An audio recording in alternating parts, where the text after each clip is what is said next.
I always get asked, if this is such a great deal, how come more people don't do this? I mean, every time I get asked that question. And so you guys, or some of you are old enough to remember David Letterman's top 10 list on TV at night. This is Brant Brereton's top 10 list. So these are the top 10 reasons why tongue in cheek, I say, you should not consider selling to the ESOP. And they're all false, by the way. People say, I can't sell for market price. I have to sell for a discount. Not true. The ESOP cannot pay more than fair market value. So it can match offers from outside buyers. So people are very pleasantly surprised by the valuation that they can achieve selling to an ESOP. Employee trusts are just too complicated. Maybe. I remember the first day in high school that I walked into algebra, and I said the same thing. Algebra was too complicated, too confusing. But a week later, 2 weeks later, after I spent, 8 hours studying the subject, it wasn't complicated anymore. So things that you don't understand are always complicated until you take the time to understand them. And I think you'll see in this presentation that from a financial perspective and from a stewardship perspective, there are many, many reasons to invest 5 to 6 hours of studying algebra to kind of understand it a little bit better. Takes too long to get all the cash from the sale proceeds. I need to get more cash at close, and the only alternative is to go to a third party. That was true. It's no longer true.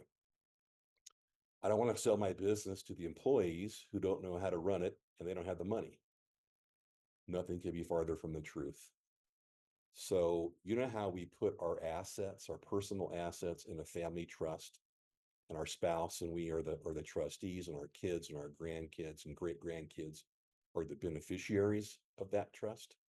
That is exactly the way that the ESOP, employee stock ownership trust, works. The employees don't have to have any money. They don't even have a say in whether you choose to bless them with this wealth.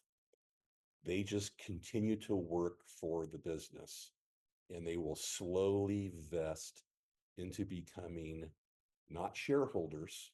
They never actually own the stock or hold the stock or vote the stock, but they slowly vest into becoming beneficiaries of the dollar value of the stock that you sold at fair market value to the trust. And so biggest misconception of all, point number 4, that always needs to be clarified. And they don't have any enhanced say in the business or how to run the business. None of that exists unless you want them to have that, in which case you can, but that is not how this works and how it's set up. This is another very common misconception. I don't have a successor leader within the company. Common. You don't have to. That same fact exists when you're talking to the private equity group buyer, right? They have a bench of talent that they intend to drop in to be the successor CEO, be the successor CFO, etc., of the business. We collectively can do the exact same thing. So if you don't have the heir apparent inside the business, it's not a reason to not consider this alternative. We go do an executive search. We do the exact same thing that the private equity group is going to do to solve the problem that you have. We kind of hit on this before. I'm not going to give the employee